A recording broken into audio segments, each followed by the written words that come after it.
Welcome back to the podcast, everybody. We're laughing because of Zoom. It's a good time to be alive. Um, Today, I have Coach Bandstra with me. I got to meet Coach Bandstra. We are regulars on Coach Sheffer's Armchair Coaching podcast. Coach Bandstra has abused me a few times, but it's okay. We still brought him on. Uh, it's always fun on those shows to talk back and forth to each other. Shout out to Coach Bennett for showing up last night to the Alabama one whenever this gets released. So, Coach Bandstra, if you want to introduce yourself to the six people that listen. My name is Nick Bandstra. I am the special teams coordinator and wide receivers coach at Fairborn High School here in just outside Dayton, Ohio. This was my 10th year coaching. I think I've done about everything at this point. DC, special teams coordinator. I've coached about every position on the field officially except for quarterbacks. I've been a freshman head coach, freshman offense coordinator. I also run a YouTube channel. You can find it looking up Coach Bandstra or Nick or Nicholas Bandstra.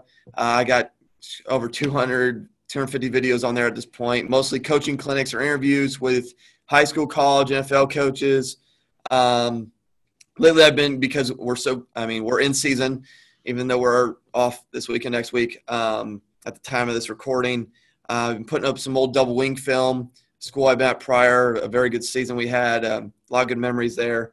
And then you can also find me on Twitter at Coach Bandstra. That's probably literally the easiest way to get hold of me. Just DM me there. I usually respond to about anybody. You follow me and you're a coach, I usually follow back immediately. Yeah, guys, go check out his YouTube channel. It's good stuff. I went out and checked it out when I first met him. It's good stuff. Um, so the first question I've asked every single coach that's been on here is I'm always curious how people get into coaching because it's a crazy world. It's can be addictive. We get gray hairs. We lose our hair. I wanted to do this since I was 16. Like that's my short story. So how did you get into coaching? Was it from playing? Was it from a coach? Was it from a role model? Because you're It, it, bored? I don't know. it was a combination of factors, and this is kind of just a bad story just in general. I was hitting on an attractive female at the time. I was 16 years old. And we never dated. That's A. B, she was a lot smarter than I was. But she asked me what I wanted to do in life, and I had no idea at the point. And I actually sat down and thought about it. Narrowed down to two things. Like I love graphic design, I love messing with computers, but I also love football. It was passion all my life. I was not very good. I will never say I was very good. And that kind of started that process. Was very fortunate, 19 years old, to get hired by J.R. Wade at Granville to help coach middle school football for 2 years and help his varsity program on Friday nights. And then kind of just moved from there. I've bounced around at several different spots. I was very fortunate in high school to have a lot of good teachers and coaches who've kind of helped me along the way. And it's kind of just grown from there. Um, you're not the only one to tell me they started with middle school football. So how did start with middle school help you with high school? I've never done it. I've always been varsity. Actually, I've never been JV varsity. It's never been anything else. Well, I did eighth grade. Eighth grade, I'll say that seventh and eighth grade are just two different animals. That's just a fact. Like seventh grade is the wild, wild west. I mean, it's just survive. Eighth grade is, that little bit of transition time. You see a big growth in behavior and physical development. For me, it taught me a lot of the basics, which I didn't understand because when you're 19, 20 years old, you don't know what the hell you're talking about. You have no idea. That also teaches you patience, and especially if you're with a good group. And I had a good head coach. Good eighth grade head coach I worked with for 2 years, Joe Dowling. He worked with me a lot and taught me a lot and patience, and you have to build relationships at that level. And that's another thing it teaches you. Again, I was very fortunate also on Fridays. I still helped the varsity, helped them with pregame, recorded the games, was at every game, was very involved. But the main thing, it teaches you patience and teaches you how important a shrunken down fundamental playbook is, especially at the 8th, ninth, and JV levels are. So we'll talk about Mike Leach's playbook like that in a second.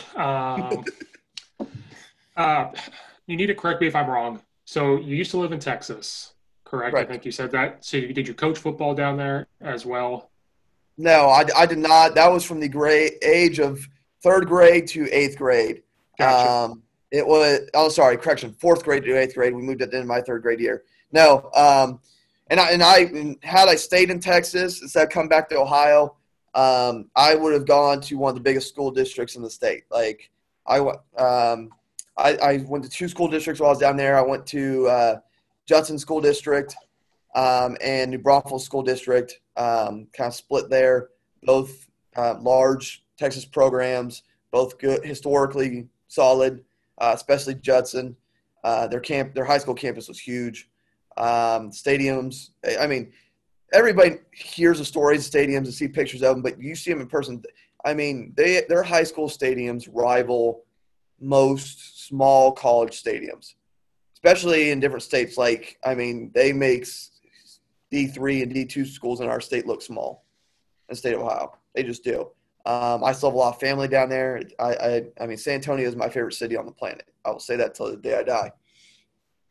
Yeah, I have a buddy who GA'd at a different spots now. He's in a middle school in Texas.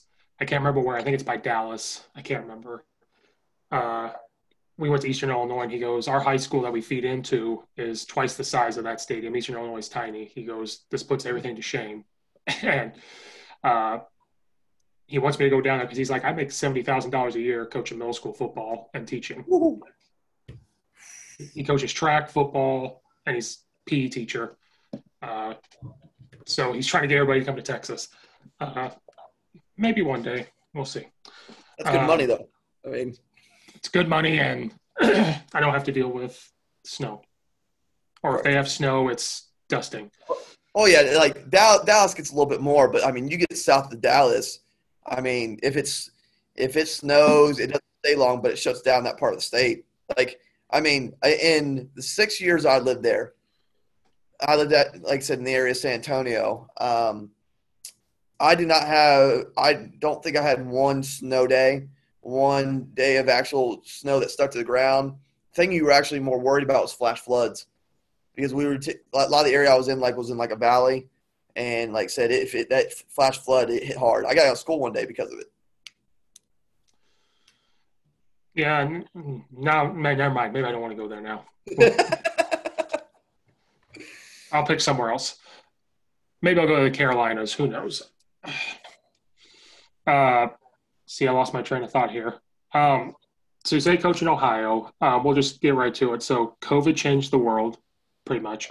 We've all talked about it. In Ohio, you guys had the state of Ohio is playing now. You don't have to get into why you guys aren't playing if you don't want to, but the state of Ohio is playing. So what changed for the summer? How did it get to the point of we're going to play? What was that process, and especially during the summer where we kind of didn't know what was going on? I mean, our summer was what I would term as a cluster, and it was. I mean, we got approved to start lifting in late May, early June. It became a lot of. I mean, we had 3 different lifting sessions just to break up stuff. I mean, and I know schools in our state that had 5 or 6, like just depending on the size and how big their weight room was. Because, I mean, you still had to socially distance. You're limited on what you could do. Some districts weren't allowed in their weight rooms till July. So they were doing stuff on field for almost a month.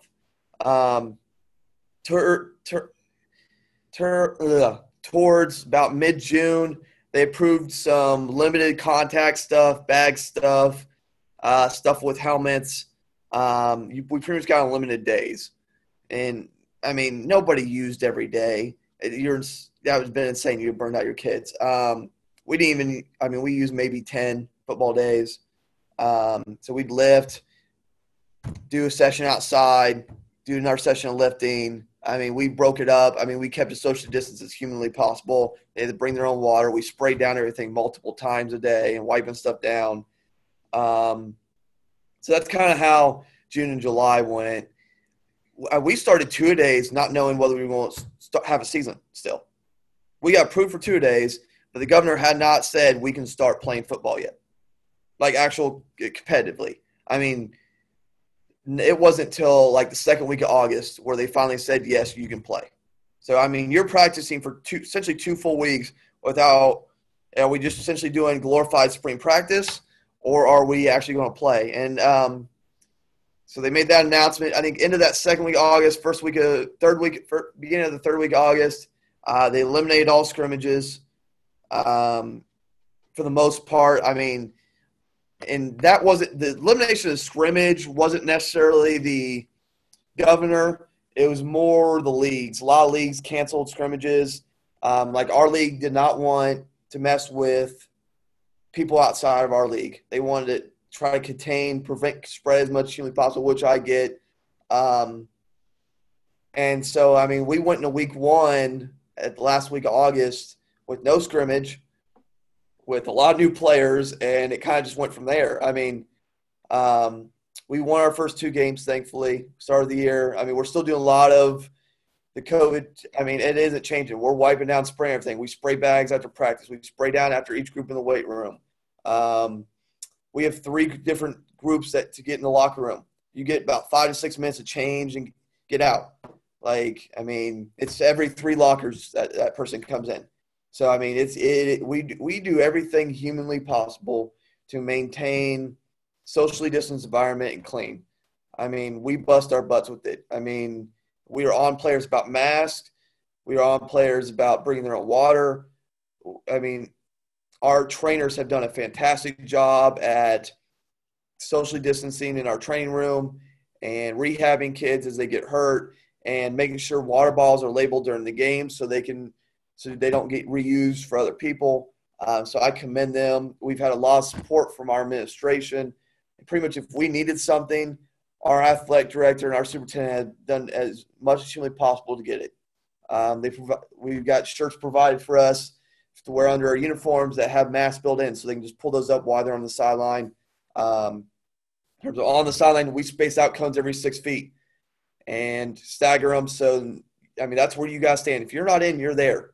Okay, we're not messing around. We've told a couple kids who don't necessarily want to follow the polls, like, you mess up again, you're not coming to our game. That's just the way it's coming. Like, you will just go on Saturdays. I don't care. Like, I'm not risking spread. As I talked on the podcast last night with Coach Sheffer, we had a bye week this week and next week. Stuff out of our control. Our week 2 opponent had a player test positive after playing us. So we had to quarantine a portion of our roster. None of them have tested positive, but we have to make precautions. I mean, we don't want to spread. Not only we don't want to spread on our team, but we want to spread in our school. We're not messing around with it. It's unfortunate. It sucks, especially when this is the first time this school started 2-0 in probably almost 10 years. So we're making precautions. We'll be back in 2 weeks, ready to go. Like I said, it is what it is. I don't like it. I don't like that. And I'm going to try – I word this as politically nice as I have to for certain reasons. I just wish people followed policies a little bit better, because I know how hard that our head coach has emphasized it, and I know how hard not only myself but the rest of our staff has done at following the procedures that the state and our coaches association have given us. We probably go above and beyond. We're probably one of the cleanest schools in our area, if not the state. And I will argue with that anybody in terms of how we rotate players in and out, and then how much we spray down, wipe down, and are just precautious about masks. And it's a shame that our players, especially these seniors, lose 2 weeks, because they have worked their butt off since coming back in late May, early June to get to where they are. And it's a travesty. It is what it is. But my focus is 2 weeks from now, us to beat Stebbins. I was thinking while you were talking, it's amazing. This is probably life for right now, and maybe next year it's going to be the same sanitizing, same this, same that. I don't know. Who knows how long this is going to stay around? It might be life now.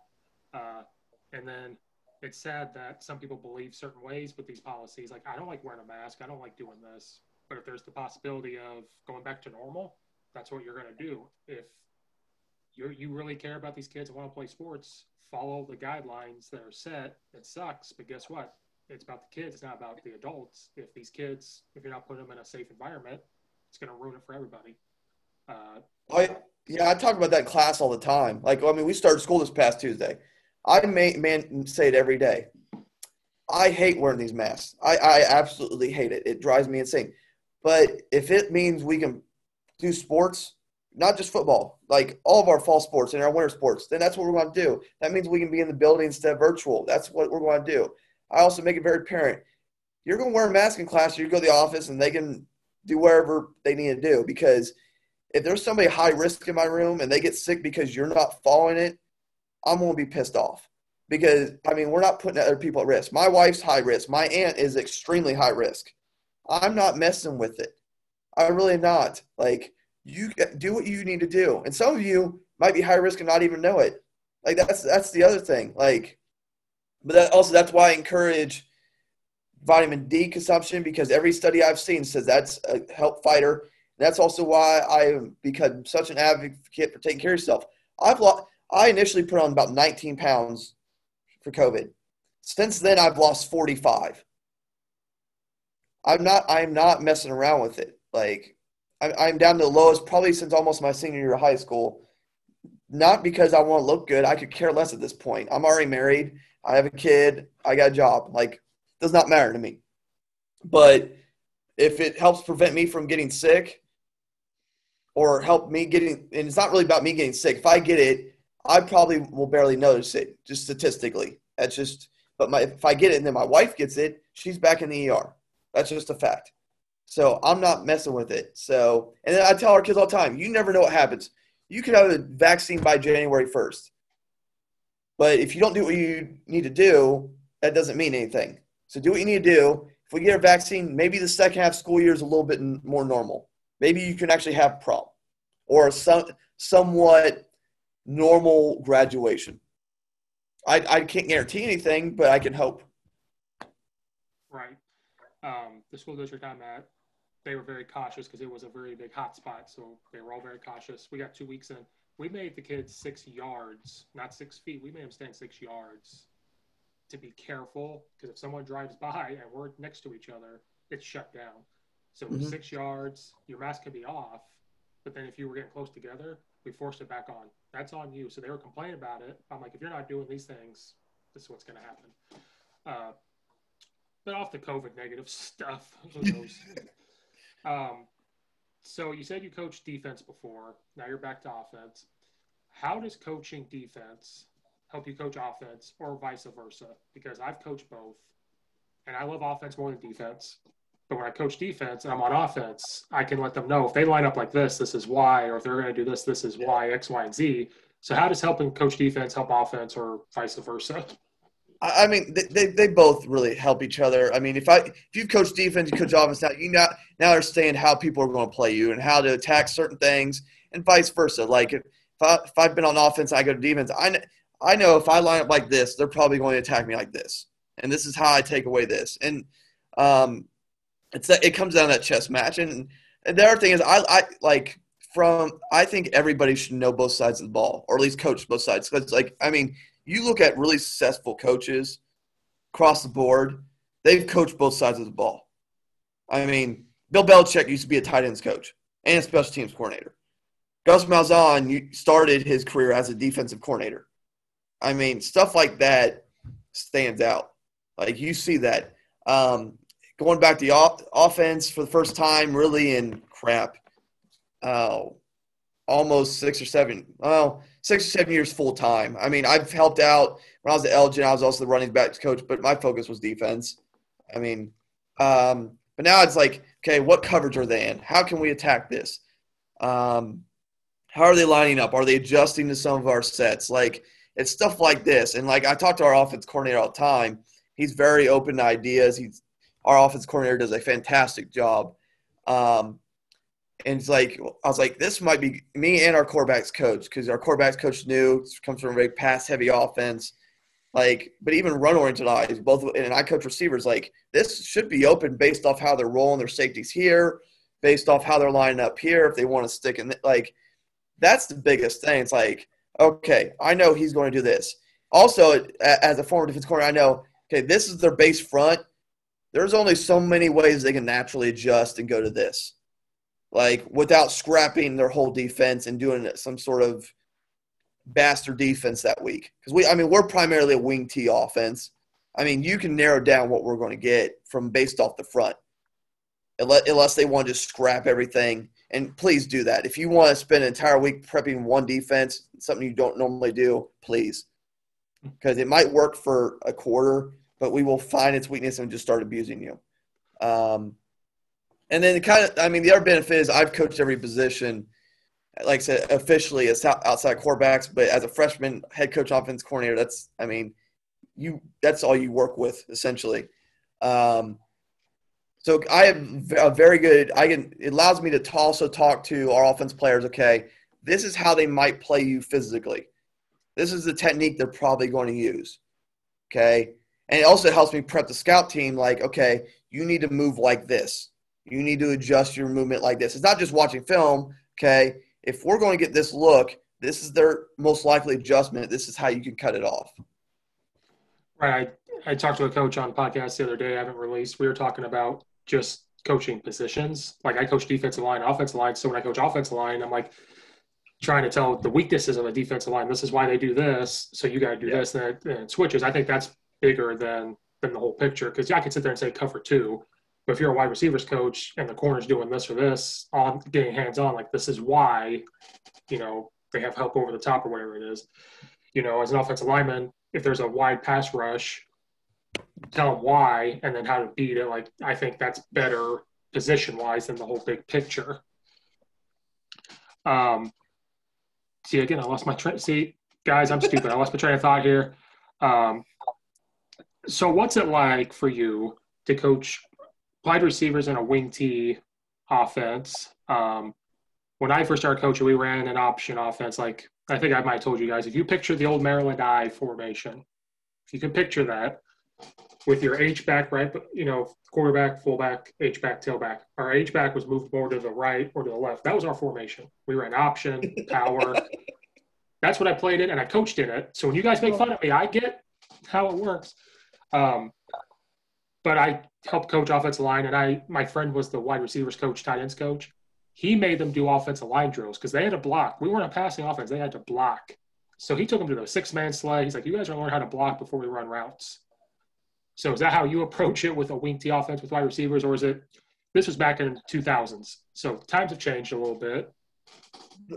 The first time I was in a wing T offense many years ago, that's how I approached it. I did more blocking than anything.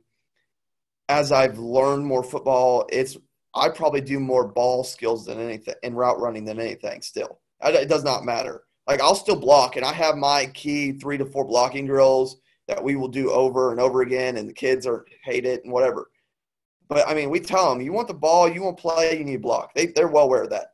So that's fine. Like I said, me and our quarterback, we are a wing T based offense, but we will run some spread concepts out of our wing T formations. It's kind of like that. We talked to Navy the other day on Coach Shevers' podcast and how they've implemented run and shoot concepts to their passing game. Kind of the same thing. We've implemented some air raid, run and shoot stuff to our stuff, along with some other West Coast concepts like that we can do.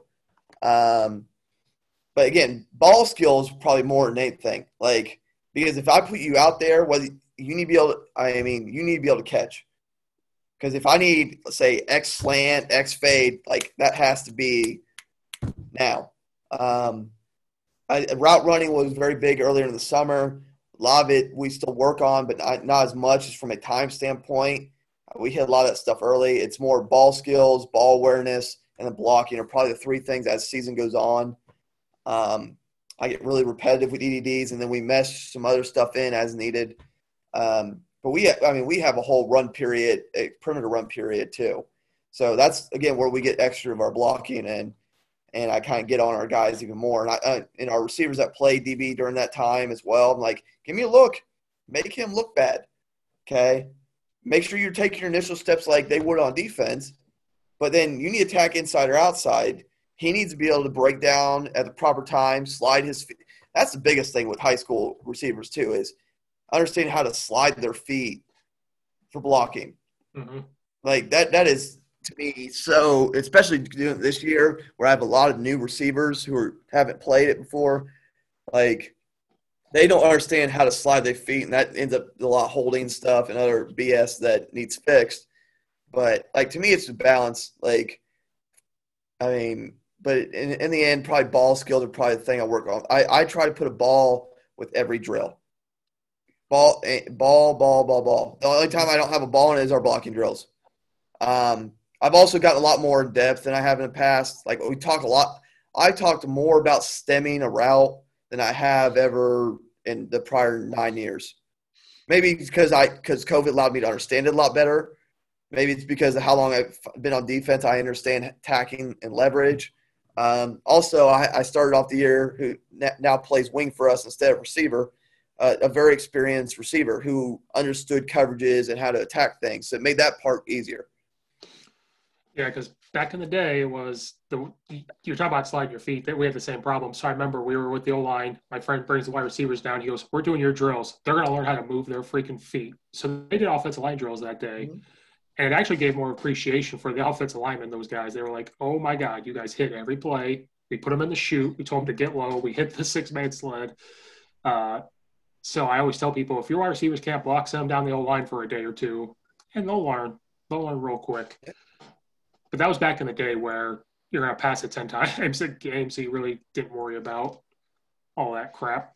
Pass attention. I've been on teams, coach, where I've pat the average for the seat. Like in high school, there was a year we averaged, I think, about 5 passes a game when I was in high school. Like I've been there. Oh, it's like now I will say that like week 1 this year we threw the ball 3 times. Okay, now that's part of we also averaged 5.2 yards to carry that week. That kind of helps. I mean, why do it? Why? Yeah, I always mess up the adage. Why change what ain't broke? Okay. Mm-hmm. I mean, it worked. Week 2, we threw 9. We threw 9 yards. The funny thing is, our quarterback has before last night because we didn't play. After 2 weeks, he had the second high. He had actually the first highest passer rating in our league. Willing Teeth quarterback. Yeah. We'll still throw the ball. I mean, he's thrown, I think, total 12 on the year. He's like 9 for 12 or 10 for 12 on the year. Sweet. Yeah, when I was in high school, we ran the ball all the time. But then when we did pass it, it was effective. So that's why I'll always pass the ball more now because it keeps you in the game. We'll get to that in a second. You said air raid earlier, and you got my ears perked up. I was like, oh, air raid. We could talk about that. Where was I? See? God bless it. So going back to your YouTube, we're going to get off football a little bit. So your YouTube channel, what made you want to do that? What made you want to start doing a YouTube thing? Well, it's a combination of things. And how do I want to start this? I'd always wanted to do stuff, and I had gotten to know Nate Allbot, Chief Pigskin. Nate's a fantastic guy. I will highly endorse him and what he does all day long. I worked for Nate for about 3 or 4 months up until COVID. And that originally, had COVID not happened, I probably wouldn't have started my YouTube channel, in all honesty. I was working for him. I was filming about 1 or 2 things a month for him. I was set to go to Texas, visit family, record Coach Conduty, and a couple other coaches down there and have a great time and visit family, enjoy the nice weather, eat some good Mexican food, and spend a couple nights on the Riverwalk and I've been ecstatic. Then kind of COVID started and there were some changes. I couldn't travel. They kind of put pause on some things. And at that point, I kind of wanted to do my own thing. And nothing on Nate. Nate does a good job. And like I said, I love Chief Pigskin. I've filmed 3 videos for Nate. They're all on his thing. Does a great, fantastic job. But I kind of wanted to move on. I wanted to talk to people. I wanted to get to know people. I wanted to build relationships. And so I kind of went and did my own thing. And I gone through some life changes over those 3, 4, 5 months with my wife's health, my health, and talking to people. And I just at that point, and I kind of still feel the same way. I personally just don't feel good about charging people for coaching content. That's my personal opinion. Mainly because I've always been that coach that's had to pay out of pocket because I've always been with those districts that don't pay for stuff. Or if they do, it'd just be the Glacier Pass. But then if I want anything else, I have to spend $50 on DVD or this. I'm not saying I'm never going to charge anybody for anything. I'm not going to sit here and say that. It's just where I'm at mentally right now. I'm not going to say I'm never going to put anything on CoachTube. But like I said, I have over 230 videos of free content on YouTube. There's no fees. You don't have to subscribe. If you want to subscribe, fantastic. You'll get updates. It's great. Everybody that's been on there has donated their time. I haven't had to pay anybody. It's because they want to spread knowledge. And I'm very big on building relationships. I used to be that coach starting in this profession that always just wanted to move up, get to the next spot, get to the next coordinating position, get to that head coaching job. And as I've gotten older, I realized how much of an idiot I was, and how much I truly just care more about relationships, not with only other coaches, but our players. I mean, I've built great relationships with a lot of great people in this business. And even some of them who I've been on channel are in our league, who I play. And there's some I call weekly. We talk weekly. And that's what I care about. Coaches cross country. The O-line coach at Keystone College, a Division III college, Coach Guglielmo, has become a good friend of mine. I mean, this has allowed me to talk to Joe Salas, Ron Mackey, I mean, Coach Caduti. Those are big names. But even better, it's like I've gotten to know Coach Arnett down in Texas. I've gotten to know you. I've gotten to know Coach Sheffermore. I get to poke fun with Coach Bennett, and a bunch of others. Coach Hoffman down in Florida at D2. Like, that's the stuff I love. I mean, I still message all these people. I had a coach message me last week, like, because they know we run wing T. Is like, what are your wing T blocking rules? We play wing T team this week. I need some help. Okay, yeah, he's been stuff. He's retweeted a bunch of my stuff, and we've talked about football all summer. And like, I'm glad to help people. That's my purpose. Like, if I can do something to help people and learn myself, that's my focus. And the channel has blown up probably more than I thought it would. I never fathomed I'd hit 1,400 subscribers in less than 6 months. Like, I couldn't. I mean, part of it is I marketed it well, because I'm a business teacher. I kind of understand those aspects, but it wasn't like I was like putting it everywhere. I put it on Facebook and Twitter.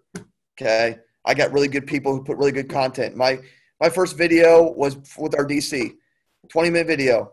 He did one for me. He put it. I mean, it's got over 1,000 views. I think it's done a great job. The success of this channel is not me. I'm just a facilitator. The success is all the great coaches I've had on here who've done a great job. And the other purpose and kind of reason I wanted to do this, and as I talk to people all the time about it, is I want to give coaches who don't necessarily talk a lot an opportunity to talk. Okay. Now, does that mean I won't have people who are on big names? Yeah, I had Adam Harvey on here. Adam Harvey is an awesome dude. I love Adam Harvey. Me and him have become friends. We message back and forth here or there. Coach Salas I've had on here. I've had a bunch of other big names on here. But at the same time, I have a bunch of coaches you've probably never heard of who've never spoken before they came on here, have spoken once. And that's the fun part for me, because you see them trying to figure stuff out and how to learn stuff. And, I can do that better here and here. It's a learning experience for them. But it's also a learning experience for me, and that's kind of what I cherish. Yeah, I think, believe it or not, COVID sucks, but you picked a perfect time because guys were at home more. So what are they going to do? They're going to get on. I did. I watched YouTube videos. I think you picked the perfect time to get on there and start it, and I think that's helped you do that. And then I know Nate because he coached at Milford High School in Illinois. I was a senior in high school. I think it was his first year as a head coach. They beat us by 1 point. We won't talk about that. And he had me on his show Under the Lights one day. It was that first podcast with Clemson when I had to hop off is because I had to go do that. And I had to remind him of that game. And he goes, "You were a player?" And I said, yeah. And he goes, I'm old. He's like, I'm so old then. If that's, uh, and Oh I, yeah. that Chief Pigskin, I was one of the first ones on there when it first popped up. I was like, he was like $50 or something. I was like, yep, we're going on it. And it's great. I think he's, yeah, he has to charge, and I understand why. Well, I get it. Yeah. But he is ahead of the game. Like he saw it coming. Like especially with COVID right now. Like I want to ask him if he knew this was going to happen because he was way ahead of the game with getting the Oh yeah. clinics on there. He does a fantastic job. Like I said, I love Nate. I might not be his favorite person right now, for me, because I know he didn't want me to leave and do stuff. I know he wanted me to stay, and I get it. But like I said, I love him, his family. His wife is a fantastic person. His dad, I love his dad. His dad is hilarious.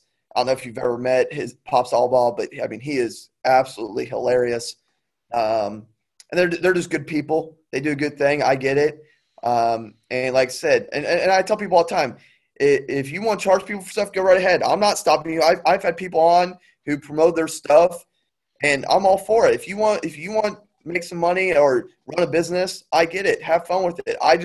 That's not of interest to me. I don't want to spend time promoting. Like it's here. You want it, great.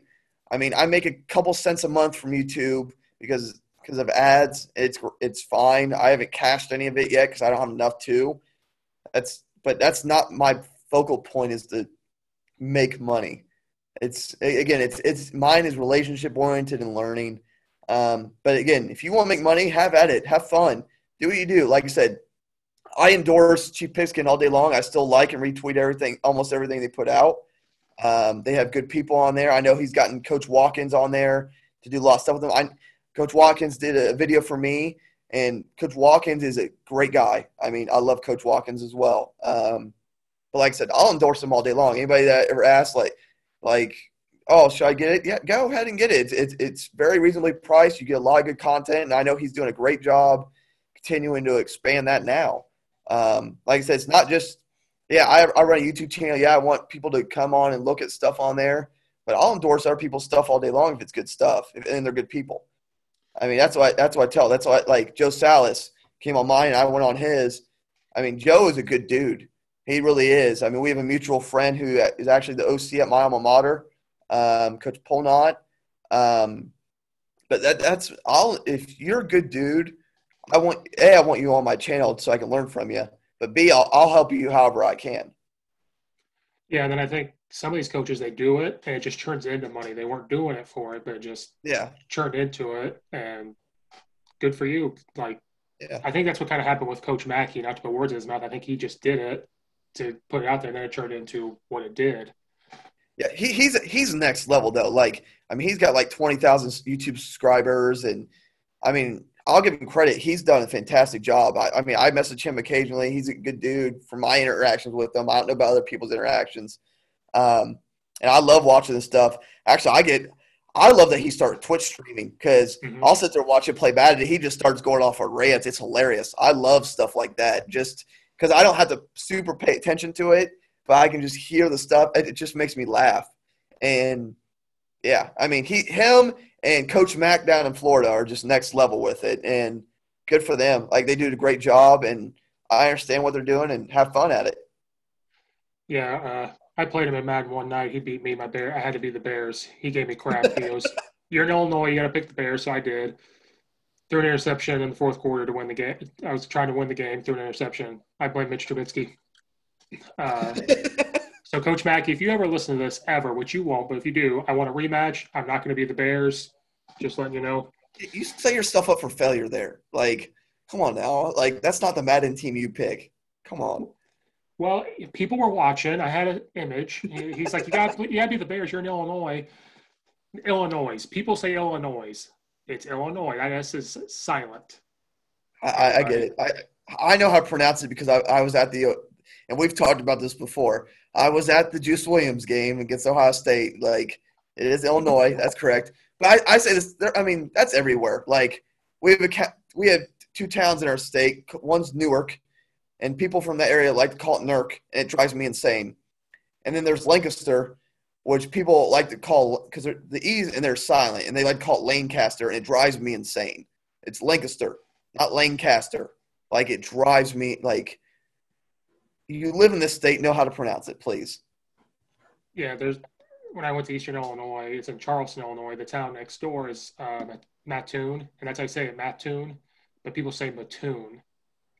And so when people from Chicago, a lot of people from the suburbs go to Eastern, and there's restaurants in Mattoon and stuff. So when they go there, they go, "Oh, we're going to Mattoon," and you hear the locals just freak out, like that's not how you say it. It's spelled Mattoon, like so they say Mattoon, but it's Mattoon. So it's the same thing. So Coach Mack, you say Illinois. I'm gonna have to correct you. It's Illinois. Great. So we on Coach Sheffer's podcast, we talk about a whole bunch of different college football teams and stuff like that. I want to know, who do you root for? I know you said last night Ohio because that's where you went to school. Is there teams you root for? Or is it just coaches? Like if a coach is there, that's who you root for. Like me, I like Nick Saban, so I have to root for Alabama. Like that's kind of what happens. And I've turned into a big Alabama fan. You can call me a bandwagon fan all you want, but I was just watching it because of Nick Saban and then Lane Kiffin, Mike Leach. Wherever he goes, I watch that team. So I got my Mississippi State shirt next. Illinois is the team I root for because I grew up 20 minutes from the campus.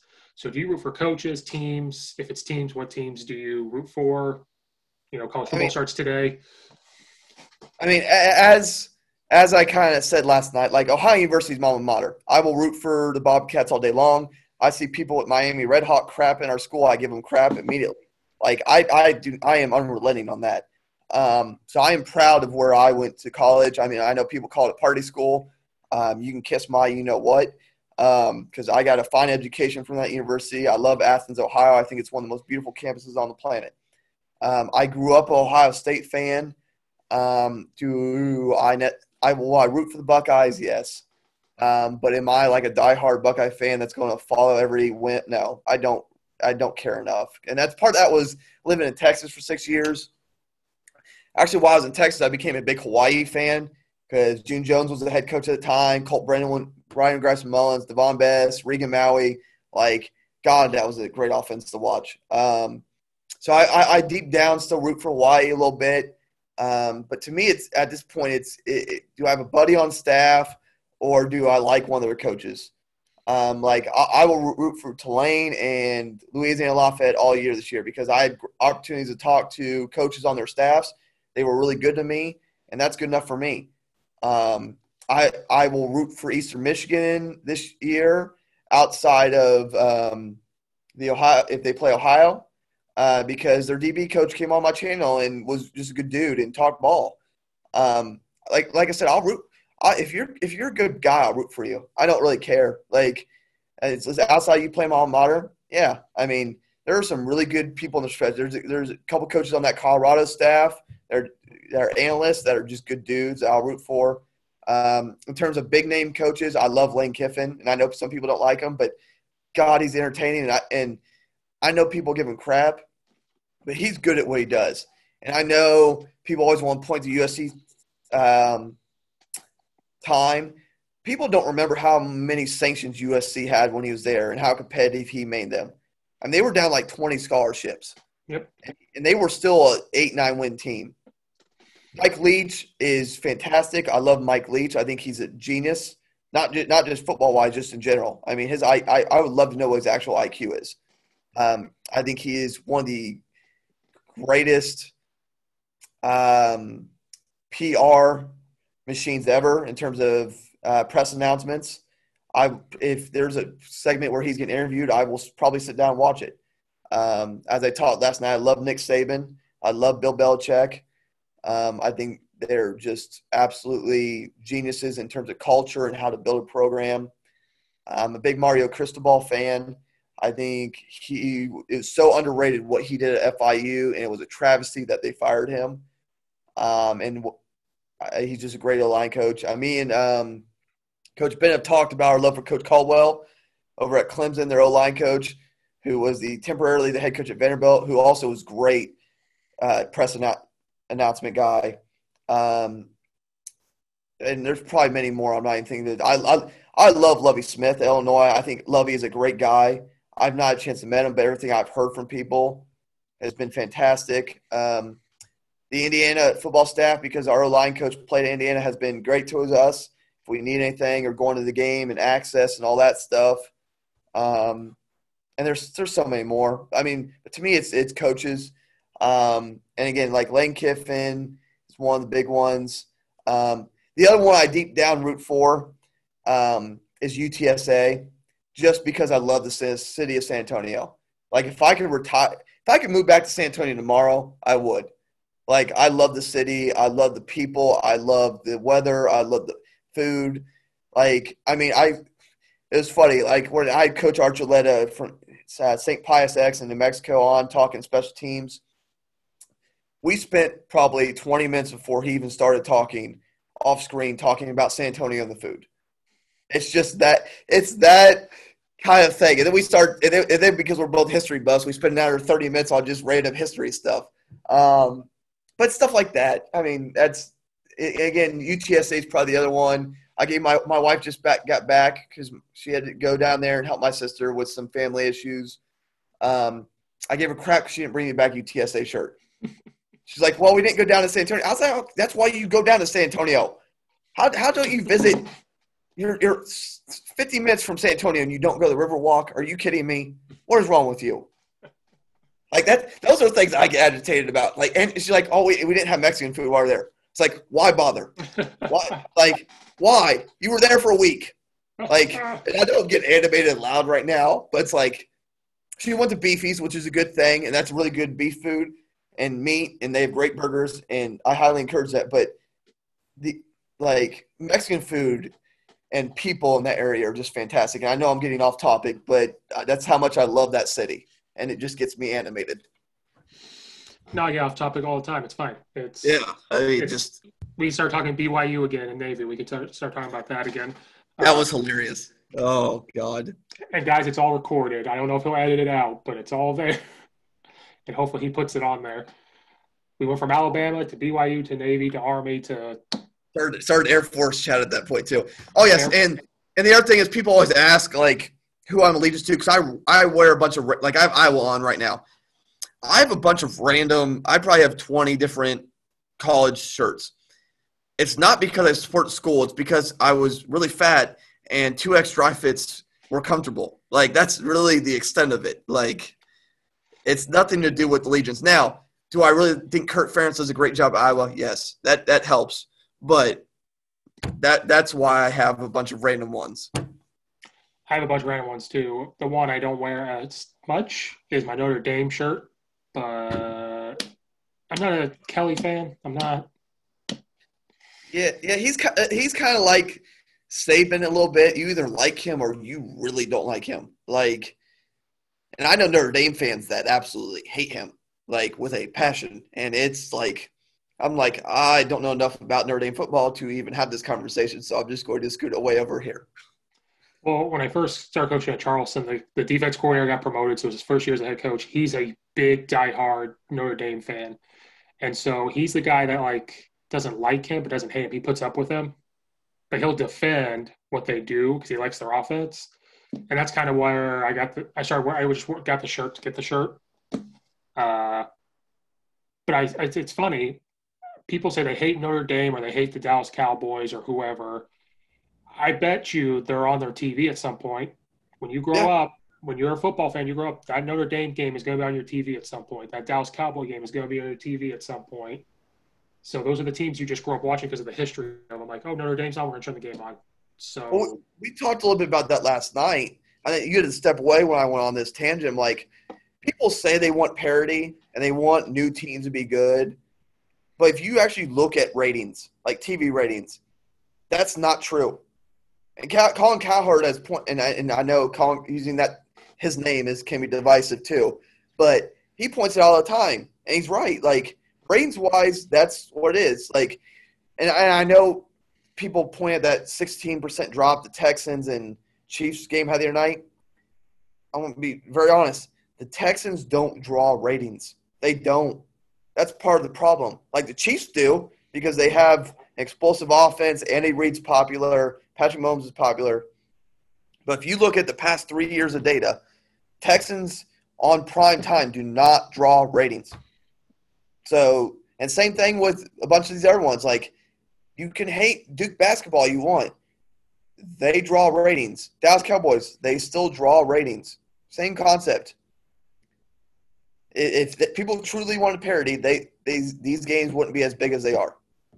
Right, and then like we were talking last night, Alabama and Clemson, are they tired of it? But those ratings are really high. If Alabama's playing, that's what people call me a bandwagon fan, but I'm like, I like Nick Saban. Now I'll stir the pot now because they talk, and that's just, and people know when I joke or stir the pot, and so I become an Alabama fan. But I guarantee you're watching them.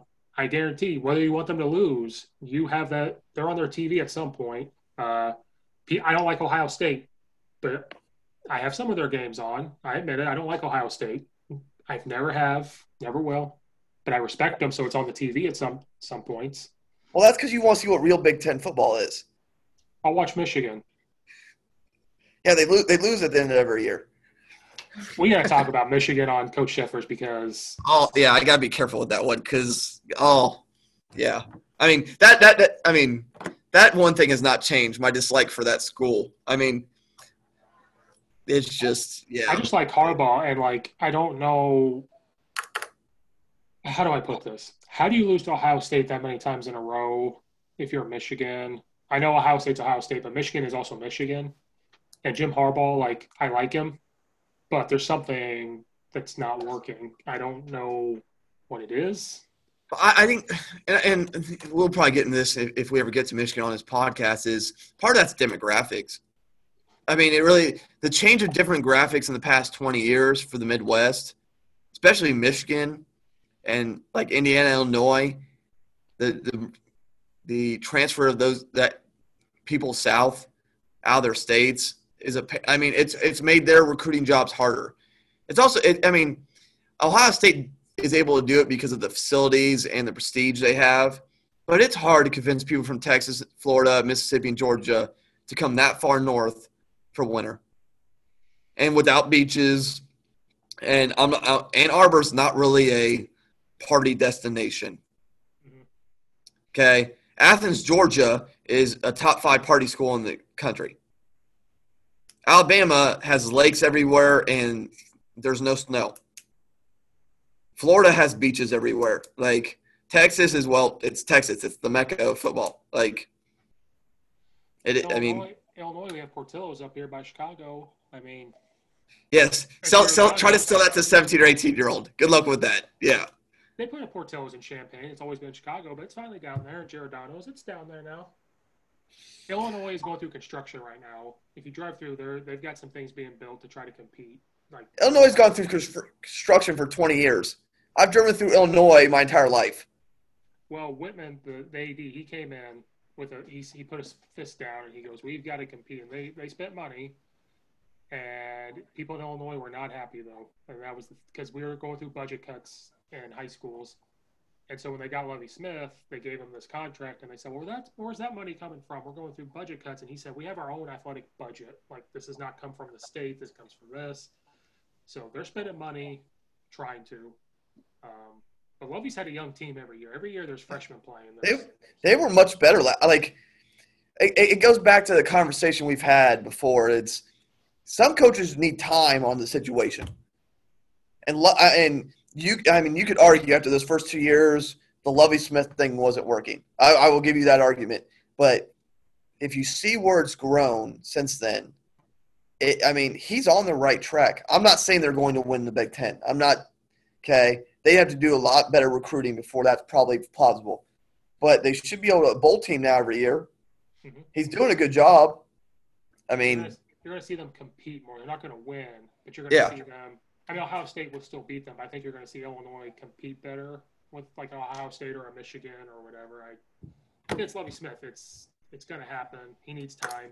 But another thing, if we ever talk about Illinois, and I've watched it, they've changed their offense every year up until the past couple of years.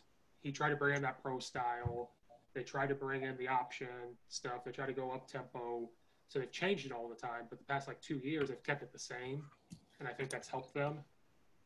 Because he brought in that pro style, and it just wasn't working with the Big Ten. I also think he learned from watching Herm Edwards, because Herm Edwards got hired by a year later. Herm didn't try to put that pro style offense in. he hired just good coordinators and said go, like offensively and defensively. I love Herm Edwards. Herm Edwards is one of my favorite people to just listen to talk. He makes me want to run through a wall. But I think Lovey probably, because him and Lovey are longtime friends, he probably saw some of what Herm was doing and adapted to that. It's like, okay, I need to just hire good people now and let them do what they need to do. Well, he hired a lot of NFL guys when he first got there. And I think he did that for recruiting purposes of like, hey, we've coached in NFL, we know how to get you there. But then I think he, like you said, finally realized like NFL coaches are great, but he needed some different guys that could reach these kids at a college level. And like it's different. And Lovey, he coached in college before he got to the NFL, so he kind of understood. But I think his time at Tampa Bay was awful, so I think that had something to do with it. Like he tried to, we're going to do this, and then we'll talk Illinois one day on there. But from watching it, from me seeing it, it's completely different. But he has coaching clinics there. Coaches have met him. He drives through Champaign. You meet him. He's a really nice guy. He'll talk to you. He shaved his beard off though. I'm pretty upset. Oh, I was about to say that's one thing I love, that gigantic beard he grew out. That was awesome. During this quarantine. He went to his house in Arizona, and then COVID kind of hit, and so he was kind of stuck there for a while. So the news would get him on Zoom, and one day he was on there, and they were like, the interview guy sat back. He's like, "Where's your beard?" He goes, "It's hot in Arizona. I had to shave it off." Oh, well. I mean, like I said, I loved it. I thought it was great. In honesty, it's perfect for Illinois. Like, the weather, the personality, like, I mean, and I mean, you've talked a little bit about, he's done a good job. Like, I'm going through, looking at it right now. His staff's not bad. Like, I recognize several of the names. Like, so. Yeah, when he first got there, it was a lot of NFL guys, and then he didn't fire a lot of people, but they kind of left, and he goes, I got to hire differently. And he's got good coaches, good young coaches, good experience. And then he kind of took his fingerprints off a little bit. Like he kind of went through, let somebody else call the defense, and then he took over at one point, like halfway through the season. But I think he's got his fingerprints, or he's backed off, but just has his fingerprints on it. Because that doesn't work. When you give a defensive coordinator the full reign and then say, I'm going to take it back. But Lovey was living off of the Bears days. Like, hey, I called this, the Tampa 2 defense all the time. Like, you have to adapt, and he adapted. So they won't win the Big Ten, but they'll compete. They'll go to bowl games. I think that's what's going to happen. I mean, if he can build it like Iowa, that's a success. Like, you're going to be 7-5, 7-5, 8-2, 7-5, 10-2. Like, that's like every 4 to 5 years, Iowa is a 10-2 football team battling for a shot in the championship game. If Lovey can build it like that, follow that model, then you're talking a very successful tenure. I mean, this year we beat Michigan State and Wisconsin. Like, those were huge steps, but then we lose to other teams, and that was the injuries. Illinois battles injuries every year. The one year he had, I think, 10 freshmen starting all over the place. Like, that's just kind of what was going on. His safety and corners were freshmen one year, I think 2 years ago. They were all freshmen. We were the youngest team in the Big Ten and almost the Power Five. Like, it was crazy. We get off topic here. It's fine. All right, I'll try to wrap it up. It's take a lot of time. So we talked about college teams. So is Bengals your team? I have suffered as a Bengals fan for going on 29 years now. They have not won one playoff game in my lifetime. The last time they won a playoff game was the year before I was born, 1990. I have sat through all the horrible eras, the Carson Palmer, Marvin Lewis era, to the Andy Dalton, we might be competitive era. Now we're in the Zach Taylor, Joey Burrow era.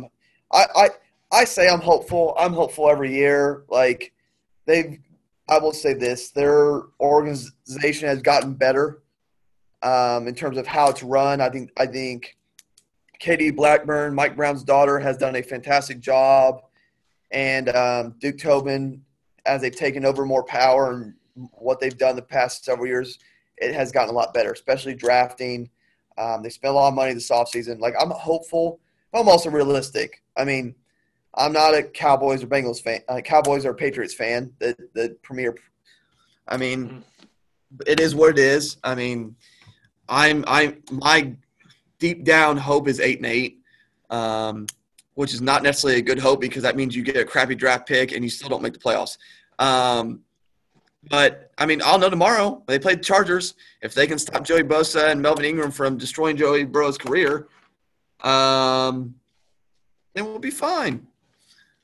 I mean, I'm a Bears fan, so I understand, but I've seen some playoff wins in my lifetime, at least. I guess we have seen a Super Bowl. They went to the Super Bowl in 2006, but I have Mitch Trubisky to look forward to. But I will say this: the Bears play well against Detroit last year. Last year they had Detroit's number, but Matthew Stafford's back, so we're going to see what that looks like tomorrow for my Bears. But we always have a good defense. Matt Nagy apparently is on the hot seat. They were talking about him already, coming out with coaches in the NFL are on the hot seat already.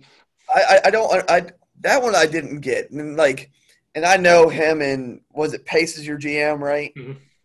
I don't get and I could be completely oblivious and not know what the hell's going on. But from outside looking in, it's I don't understand whatever dynamic that is.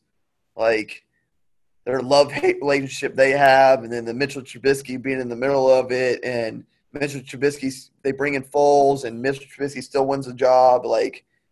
I don't understand whatever that cluster is. Because as far as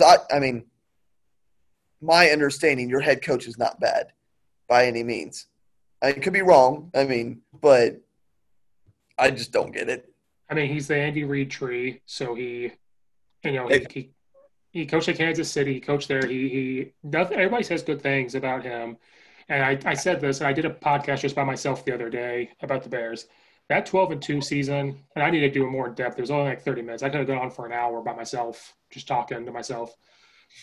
That 12-4 season was the worst thing that could happen. Matt Nagy comes in. I can't remember if he's the one that drafted Mitch Trubisky or if they did right before. I don't remember. But Matt Nagy comes in. They go 12-4 because he's a good play caller. He came out in a power T formation one game. He just kind of goes all over the place against the Packers, and they weren't ready for it. They go 12-4.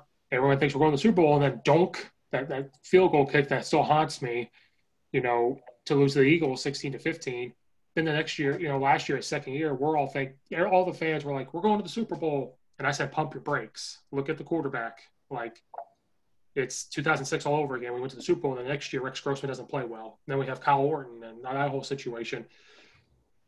What did we do last year? I think we had 8-8 or 9-7 last year.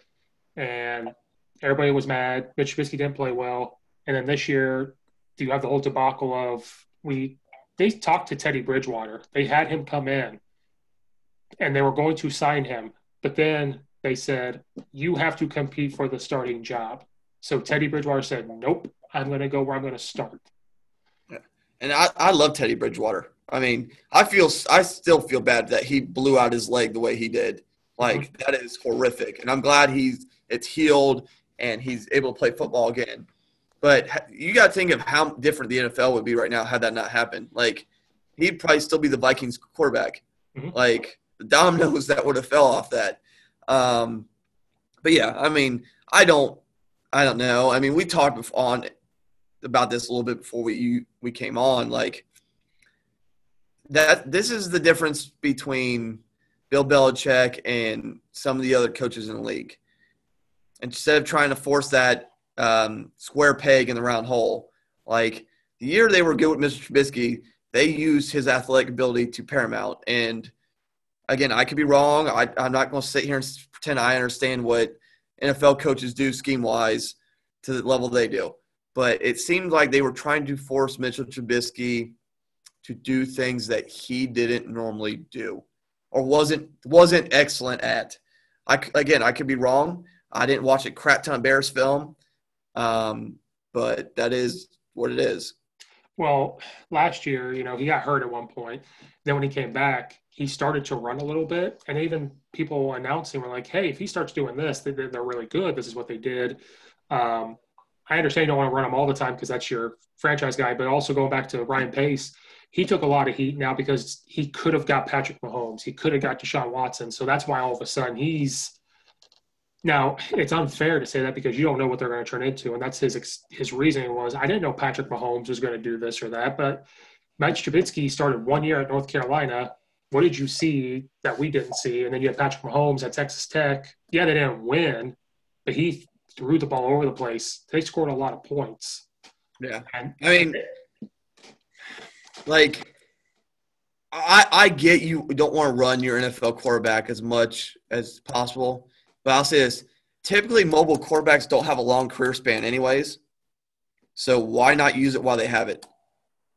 I mean, that's the same thing they've said about Cam Newton. Like, the years that he was MVP caliber, he ran a lot, and then they tried to limit him so that because they don't want to get hurt. Like, you have to pick your poison at some point. Like, are you going to – if you want to pocket quarterback, don't have him at quarterback. If you want him to be him and let him be him, let him be him. Like, that's what – I mean, they didn't stop Michael Vick from running up and down the field. Like, trust me, I've seen that man run in person. Like, it was abusive. I watched him just shred the Bengals, him and Algie Crumpler. It's the only human being he had physically to throw to. I mean, now I will give Michael Vick as much as I dislike what he did to those dogs, and I'm not going to get on a tangent on that right now. I will give Michael Vick credit. He adapted as his career went on, and you got to credit Andy Reid for a lot of that. He became more of a pocket throwing passer, but he adapted as he got older. He learned from him his skill set. It wasn't an overnight change like some of these teams try to do. Like, it takes time. You're not going to change somebody's skill set overnight. right, like, and I can talk about it. I might do one today now that I've got it in my mind. I might do a Bears 2 and go on my other tangent. Uh, it's my podcast. I can do what I want. That's what I tell myself. It's mine. I can do what I want. Um, I don't want to know what they. I don't like talking about quarterbacks and their head coaches. They know way more than I do. They know Yeah. more football. They forgot more football than what I'm going to know. But from a fan's point and a coach point, when I watch it, from when they went 12-4 to 9-7, he didn't run as much.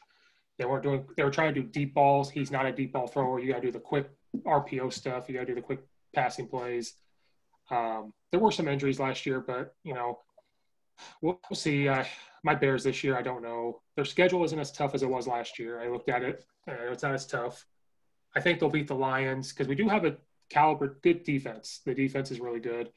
Um, both the Mack brothers on there and Akeem Hicks. He's healthy. He's a man amongst boys. So we'll see. All I'm right. trying to see if I have any of your Bears players on my fantasy team in Coach Sheffer's league right now. I have Lamar Jackson as my quarterback. I'm ready to see what he does. I picked up Murray because Sheffer early picked Lamar Jackson. And I'm just like, Jesus. Now, I mean, like I said, and going back to my Bengals real quick, like their season will hinder on the offense and defensive lines. I mean, that's just the way it is. I mean, the offensive line struggled the past couple of years for injuries and a variety of other reasons. The defensive line had aged, and they've gotten some good people in there now. They were really thin at linebacker last year. Heck, there were several games they ran like more of a true 5-2 defense. Mm-hmm. I hadn't seen that in years. I thought it was awesome personally. But I mean, there was weeks they only had 3 healthy linebackers. Mm-hmm. Like it's like, well, that's going to be a little difficult. So we'll see. I mean, the Chargers will be a good gauge. Tyrod Taylor's a good quarterback, and then Melvin Ingram, Joey Bosa is probably the best 1-2 rushing combo in the league right now. So You have to apologize, guys. I asked about the Bengals. I started talking about my Bears. You see what I did there? I kind of snuck my way in there. I will say your team has the most famous phrase and most famous skit ever existed, and there isn't a year where I don't say the Bears, and so I will at least give you credit on that one. And Chicago's weird. I grew up in Central Illinois, so I didn't grow up in Chicago. I've only lived up here the past 2 years. Those fans are diehard fans, and they're crazy. Like it's crazy. But I will say this about the Bengals. I'm waiting for them to be good. I know people don't like Carson Palmer, but back in the day, like when you had Ocho Cinco and all that, I was waiting for them to explode. Like this is supposed to be really good, Well, and it never happened. Well, there was factors on it. One, his knee got destroyed against the Steelers. at the same time, and this still hurts me, that on the play his knee got destroyed, that he threw a touchdown pass. He threw a touchdown pass to Chris Henry, who, God rest his soul, would probably be still playing right now and would probably be going down as one of the better receivers of all time. I will stand by that till the day I die. That man was electric. He was, I would argue, Tyreek Hill before Tyreek Hill. Mm-hmm. I mean, he was – I agree. And it was a very unfortunate, tragic event that happened where he died, and set it back a little bit. I mean, there was a myriad of other issues after that too, but at that point you had Chad Johnson, TJ Houshmandzadeh, and Chris Henry all on the field. TJ Houshmandzadeh, one of the best possession receivers and route runners the Bengals have ever seen. Chad Johnson, who was just electric, but you had to tell him what to do every play. And again, Chris Henry was a genetic freak that it's, yeah, I mean, and great personality from everything I've heard and seen. It just sucked. And then on top of that, the other year where I've had hope was the year Andy Dalton broke his thumb trying to go for a fumble. And it kind of collapsed from there. Again, I cried visibly when Jeremy Hill fumbled that football in the playoffs, and then there was back-to-back penalties because we were up about to win that football game.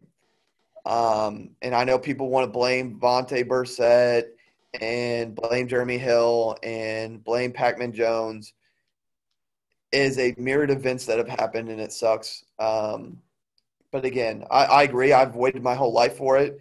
I think the best time, had Carson Palmer not blown out in the end of that play, that would have been their year. Because if you remember, Steelers ended up winning the Super Bowl after that. Steelers weren't going to win that game if Carson Palmer finished that game. It just wasn't going to happen. I mean, and that woulda, coulda, shoulda. And then he stayed good. He went to the Cardinals, and he was still good. So if you guys would have won and he stayed, he might have continued to be good. But part of that also, I will say this: Bruce Arians is one of the most underrated football coaches to ever exist. I will say that. One, he's got one of the greatest personalities I've ever seen. That's the only reason I watched their Amazon series. Mm-hmm. He was fantastic. But he took Kurt Warner his last 2 or 3 years, made him good. He took Carson Palmer, made him good. Carson Palmer was already good, but made him thrive his end of his career. And it's a shame that it took him so long to be an NFL head coach. And I think whether Tom Brady would have been there or not, they were going to be successful this year. I can't wait to see what he does with Tom Brady. Yeah, I was going to say that last night. I never got a chance to, about Nick Saban. Like, they worked 5 a.m. to midnight. If you guys go watch that show, All or Nothing on Amazon, I've watched all of them. Bruce Arians, he'll tell you if he finds out a coach misses a kid's recital, a football game, that they could be, and if they travel, it's different. He goes, they're fired. Like, he makes it a family type atmosphere. Like, it's professional, but I loved him. His personality, watching that, seeing the inside of it, I was like, I love this guy. That's a guy to coach for. He is loyal to a fault too. Like, you see that if you're a good dude and you bust your butt for him, like, he is loyal to his people. He talks about all the time. I mean, assistants he's rehired, like Todd Bowles no longer being head coach. He talks about all the time how Todd Bowles and Byron Leftwich should be head coaches in the league. Mm-hmm. Okay, and he promotes African Americans like no other. I mean, he talks about it all the time about equality and promoting and helping develop people in their life. So, I mean, again, he's just underrated, and I love Bruce Arians. So I had Coach Mills on. I haven't released that episode. I had him on. And we get off topic too. This happens to me. That's fine. I wish we did an NFL podcast too, like Coach Sheffersby College, and then someone else do an NFL one. I like college more, but we could talk NFL. And I told him, I said, I thought about doing that. Like, Sheffer could be college. I'll start one that's NFL or whoever. It doesn't matter. But you know how much time that's going to take? That's my only fear is That's why I do more clinics than podcasts, because that's, for me, it's a rabbit hole. Clinic thing was already a rabbit hole for me. Like, I did my teaching in the morning during COVID, and then I spent pretty much once the teaching day was over doing clinics and editing the rest of the day. Like podcasting is a whole nother animal, and I commend you and Sheffer because whoa, like it is a beast, and like it's constant. Oh, who's the next guest? What's my release schedule? Okay, when can I fit them into my current schedule? Can I film a couple of these a day so I can build them up? It's just holy crap. Well, I started it back in February, and it was just going to be me at first, and it was going to talk about NFL, college, whatever. Then COVID happened. There was no sports to be talked about, so I didn't do it. I didn't check it for 2 months maybe, and then I finally got the courage to start asking people. And then Sheffer one day post, he wanted to start one, so I sent him a thing saying, "Do Anchor, it's free," Yeah. whatever. So his kind of took off, and then I'm like, well, I have the courage now. I'm just going to ask people. Yeah. But I waited too long. So now school starts, so it's hard to get people. And then people out there, I'm too nervous. Like there's people I want to message and like, can you come on and talk? Like Coach Kurt Hines in California. Like I want to send him a message. I don't know if he ever would come on. He's big time. Me and him went back and forth a little bit. I wasn't able to schedule him, but every interaction I've had with Kurt has been great messaging wise, and he'll comment on stuff and retweet stuff, and I'll retweet stuff. Like everybody I talk to that knows him even more than I do said, I think he would do it for you. I seriously do. He's a great dude. And there's a good portion of us who've suddenly become like, and I don't do this for fame. I had one person comment on one of my videos saying, "Oh, I've never seen his face before. He's never in any of the videos he posts." Like I don't care about that. That stuff doesn't bother me. It's about other people. But there's a good portion of, if you're a good dude, we'll help you out. Like, and I think Hines is truly one of those guys. Like I said, that's why when you messaged me about it, like, yeah, as long as I can fit schedule and I got a bunch of doctor's appointments, as long as it's good, I don't care. Like, I'll come on, talk. I'm glad to help good people out. That's the same thing with Sheffer. I've known Sheffer for a couple of years. Me and him, when he did his original little YouTube series, I'd message him back and forth. And like I said, Sheffy's a good dude too. And that's kind of my focus is just, and there's a bunch of us that will do that. Like, if you're a good dude, like, I mean, like I know Sheffer had Rigaldo on the other day. Mm-hmm. He was talking about that last night. I mean, Rigaldo, all the interactions I've had with him, same thing. I mean, fantastic dude. I personally not pushed to get him on. Like, I've just messaged him back and forth. So, yeah, I think me and Sheffer are stealing off each other. He had Mills, I had Mills. I might message people. He's messaging. So yeah. Like Coach Schiffman, I've known Schiffman for a little bit. I've met him a couple of times, but we've messaged. He's from Springfield, Illinois, so I know I haven't messaged him to do it yet. But I wanted to do both. I want to do what you're doing, like get people to present things, but I also want to do this. And so let's just ask that. What's advice? Like, I don't know how to get people on a YouTube thing to present. I can get them to talk, like ask questions, but to get them to present something is a whole nother thing I don't know. I'm a little different than some people, and this is where me and Nate kind of differ. And nothing wrong with what Nate does. Like I said, I love Nate, but I don't. You can come on my channel and talk about anything. Like, and I tell them that. Like, someone will ask like, "What topic?" I'm like, "Whatever you want, Coach." I don't restrict my stuff, and I also don't pretend for a lot of you to know what you do good. I don't. I do not have that. I don't know what the moxie would be probably the term I'd use. The thing, I know what you do good. I know, but if you want to come on and talk ball and help people learn, come on. Like I just the college coaches are a little bit more difficult because they're apprehensive, depending on if their head coach will let them or the program, blah, blah, blah. I usually send them like a long pre-made spiel, edit a couple things. It helps now that I have a decent size subscription base and a decent size video account because they're a little bit more willing. But like high school guys, I mean, a lot of them, especially the ones that don't present a lot, like, oh yeah, I'd love to jump on. Okay. And I've also learned there's some areas where people love to get views and it helps you find more people. Like 8-man football does not have a lot of resources. So if you can get some of that stuff, people love that. 3-3 stuff, wing T, double wing, like air raid, like there's specific genres that hit. But in the end, the easiest thing is the best suggestion I have, if you're going to have people get clinics, get your first 5-10 people be buddies of yours, people you know well, okay? And they're probably all going to be local. But that, like, literally, you look at my first 10, it's all people I knew, like that I messaged. Outside of Coach Guglielmo up at Keystone, they were all people I knew. Guglielmo took a chance on me. He didn't have to, and I appreciate him every day for it. Like, he gave me 5 videos. Like, I love Coach. Like, he's hilarious. I mean, me and him will text back and forth. It's great. But, like, my first one was our DC.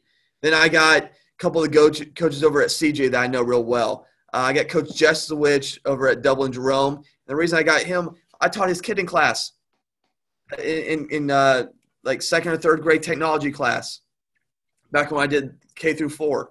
Like, it's stuff like it's relationships, and it gets like that's what I go back to. Like, find people you have relationships with, get them on.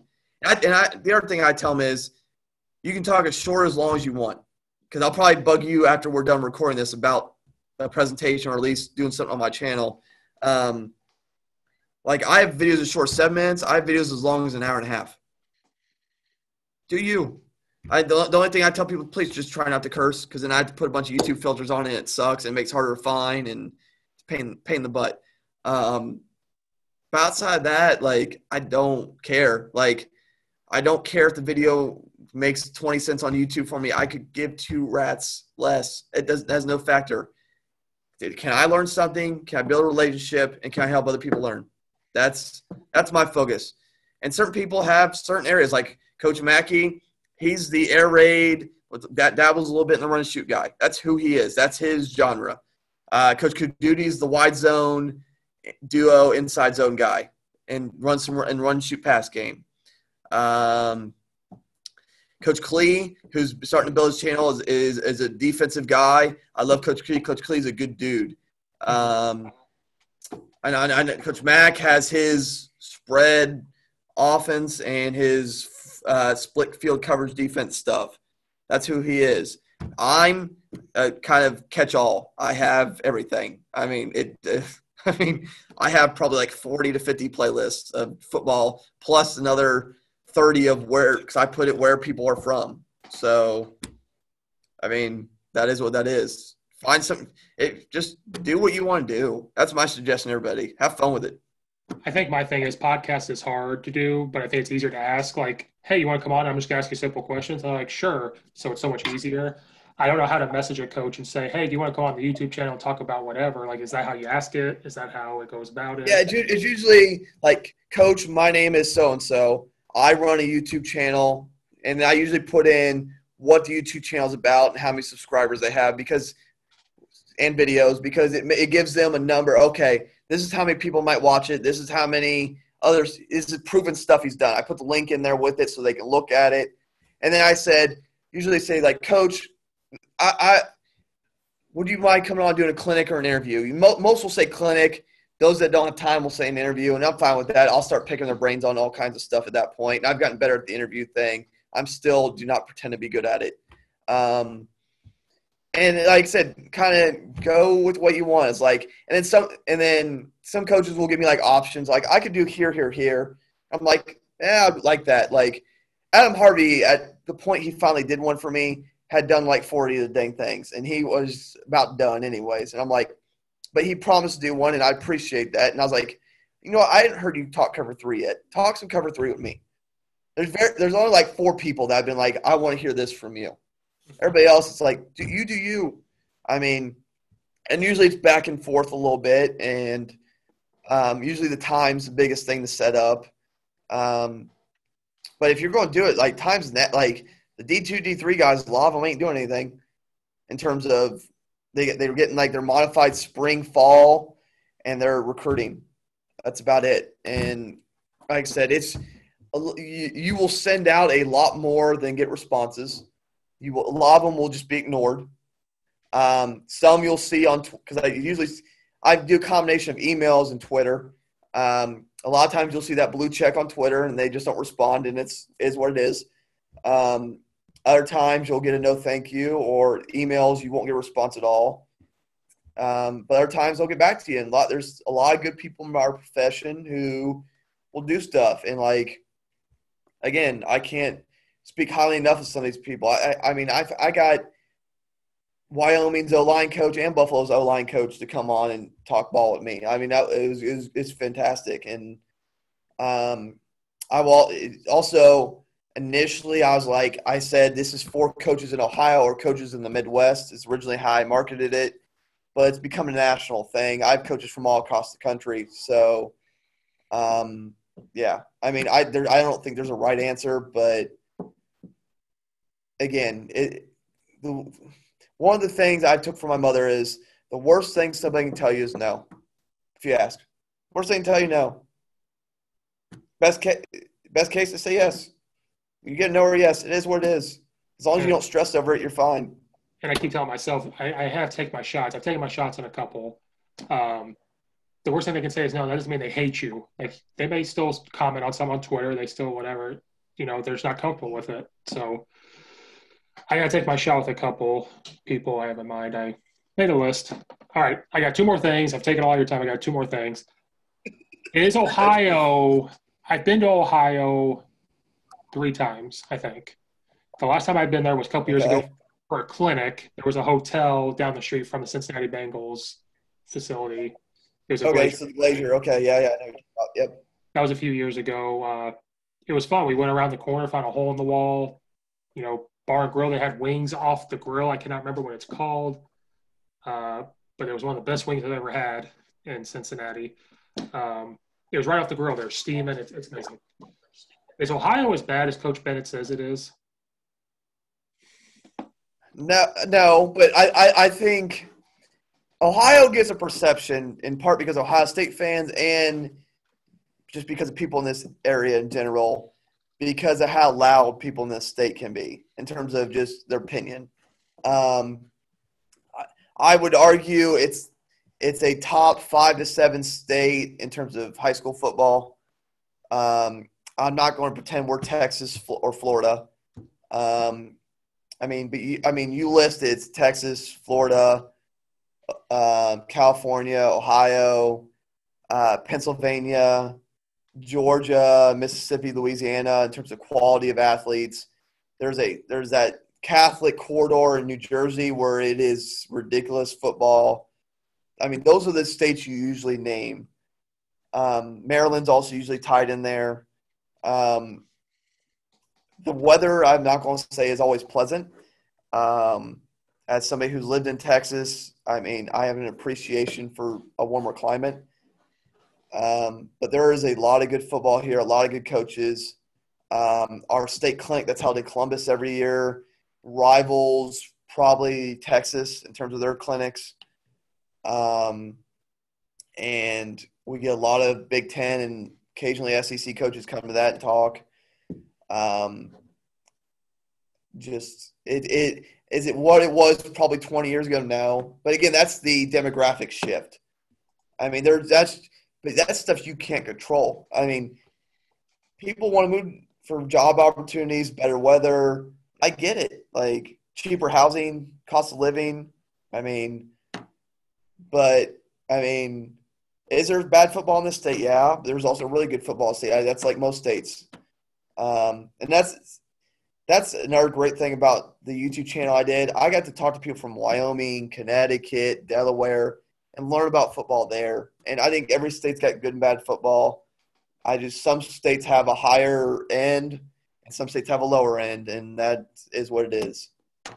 Yeah, so the reason why I asked that is because if you see the chat or listen to off air on Coach Sheffers, Coach Bennett bashes Ohio. So I was like, is it as bad as he says it is? So that's just because a lot of Ohio State fans don't know how to be quiet and they agitate everybody, kind of like Duke basketball fans.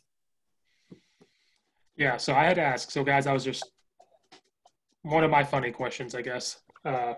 So last thing, I've asked Coach Sheffer this. I've asked Coach Bennett this. I've asked another guy I talked to this. Sell me on the wing tee. Why the wing tee or the veer? You need to convince me to go tell my head coach to install that, which I won't, but you can try. Because you can run it with a bad offensive line. That's literally the reason. Like, I don't have to worry about zone reaching. I don't. I mean, I have I've seen teams that should not be competitive because they know their rules and they take advantage of angles. That is the whole reason behind it. I mean, and you can put your running backs in a good situation, and you don't need a quarterback. I'm gonna be very honest. You do not need a quarterback. It helps. I'm not gonna say it doesn't. If you have a stud, you can do a lot more. Or if he's extremely mobile, you can do so much more. Like our current quarterback is an athlete; he can run. I mean, he had two long runs against our week 2 opponent on quarterback traps from under center. It was beautiful. Um, but I mean, I've seen quarterbacks in this offense, not only at schools I've been at, other schools, be able to throw flat routes and slant routes all game and win football games, or keep it close and have long time of possession and go. I mean, wing T also is a lot easier for that offense to be multi-formational in terms of unbalanced and attack people. And there's a lot of defensive coordinators who don't know how to adjust. And it offsets a lot of things. The thing with the wing teams, you got to find out what you want to major in. Are you a buck sweep trap team? Are you a rocket belly team? Are you a jet sweep trap team? What is your focus? I I mean that's the thing. Like we don't run bucks a lot of buck sweep. It's not our forte. I mean that's just not what our head coach and OC want to do. And it pisses our quarterback coach all the time, which is hilarious because he loves buck sweep, even being a spread guy. But it's like, what is your forte and how do you get good at it? I have doing this for 10 years, being a former offensive lineman, being a former offensive line coach, teaching zone blocking, the true zone blocking is hard. That has to be 99% of what you're installing, in my opinion, based on unless you are a big school. Because there's a lot of rules that go with it. There's a lot of adjustments, what ifs. Comboing in high school is not easy in college, especially if you don't have the athletes on the offensive line. I believe that. Now, I'm not saying you can't run zone at the high school level. You can run simplified version. You can do – if you have the kids, run it. Have at it. I mean, they were running zone the year before I got to Fairborn, and they had the linemen to do it. They had 3 of them went to JUCO, played JUCO O-line. Like, that helps. I'm not saying it doesn't. But if you're at a small school program or a school that's historically bad, it's an easy offense to implement. It's got set rules, and it is easy to teach. Is it flashy? No. Is it going to get more kids out? Probably not. Okay. You know what gets more kids out? Winning. That's just a fact. You know what else gets kids out? Building relationships. That offsets your offense or defense. I'm sorry. We went 3-7 last year with a wing T offense. We lost 3 games close. We should have been 6-4. Our numbers are up by almost 20. You know why? Because we built relationships with kids. We sold them on what we do. I have 10 freshman JV receivers. They rarely get thrown the ball. They block a lot. But they love coming to football because of relationships and the culture we have. That's what matters. So that's where I hate that misnomer. Oh, kids aren't going to play. If they're not playing, you suck at building relationships. I'm sorry. Or you're an a-hole. Like, I don't care. But going back to it, I think the simplicity of the rules is why, and I can run it with crappy O-linemen. If you have good O-linemen in the scheme, it really helps. Xenia, who we played last year, had 2 Division I offensive linemen. One went to Furman, one went to University of Cincinnati. They could have ran any offense. They still ran veer, and they just walled everything off. Well, I like that answer. I'm still running the spread, so you tried. No, I agree. Like, it doesn't really matter what offense you run. If you are bought into that offense, it's going to work. You get those kids to buy in, it's going to work. You build relationships. You win. Winning doesn't matter what you do. If you win, those kids are going to come play no matter what you do. I think we've all seen it. If you're a losing team, kids don't come out. If it's a bad culture, they're not going to come out. If you win, it's good culture. They come out and play. You get them to run through the wall for you. It doesn't matter. Uh, so, Coach, that's all I had. I took a lot of your time. So that's all I had. Oh, you're good, coach. I appreciate you coming on.